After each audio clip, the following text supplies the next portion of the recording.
everybody. My name is Niels Nygaard, and I'm going to be teaching the probability theory course in the CAD sequence.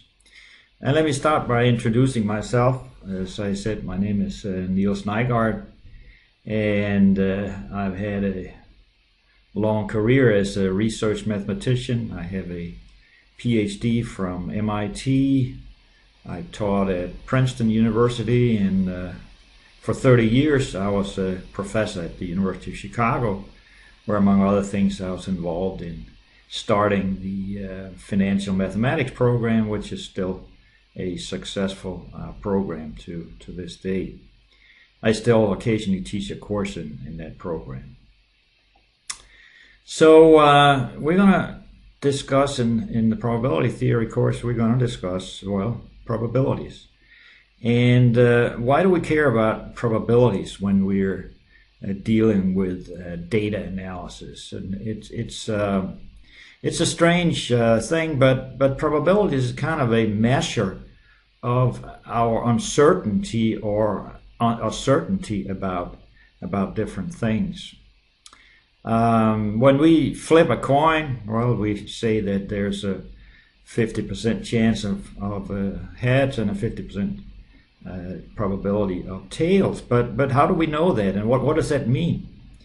Well, there are different ways to think about probabilities. So a frequentist, he will say, well, it's because if I flip this coin thousands and thousands of times, and I record the number of times we get heads and the number of times we get tails, well, then I'll find that half of the outcomes will be heads and very close to half will be tails. That's a frequentist point of view of probabilities.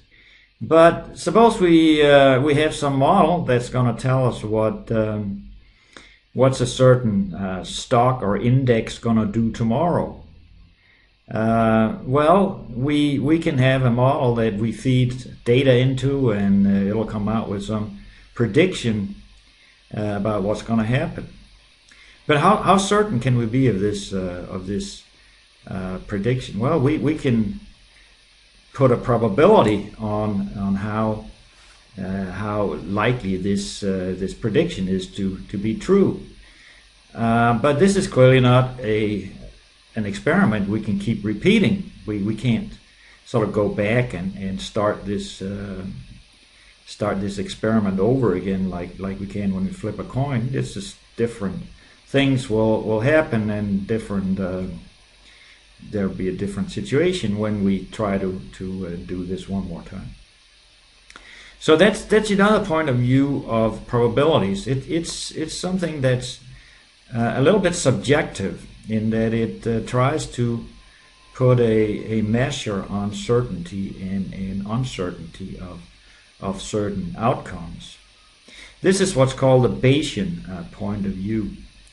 And Bayesian point of view, you can express it by saying, okay, we start with some completely uninformed guess of a probability, and that can be completely uninformed. And then as we collect more and more data, we can update our estimate of these probabilities. And that's what the Bayesian probabilist will do. He will start with some maybe totally uninformed measure of the probabilities, and then as data comes in, as he gets more and more experience, he will update his estimates of the probabilities.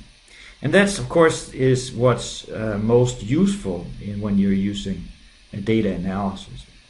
But both these points of view of probability are definitely very valid, and they're, well, sometimes they're pretty strong feelings on both sides about what one should do. So in this course, we will start by looking at some very simple examples of probabilities. We will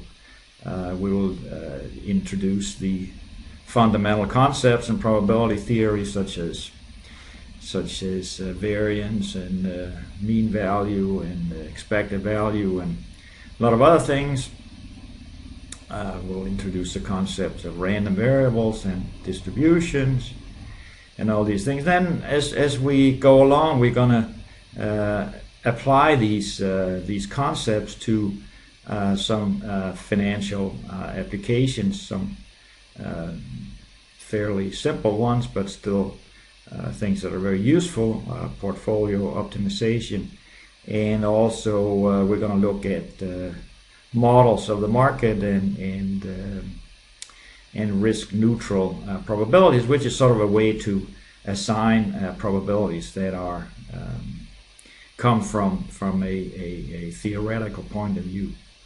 So I hope you'll enjoy the course and the CAD sequence, and thank you very much for looking at this, and I look forward to seeing you in the course.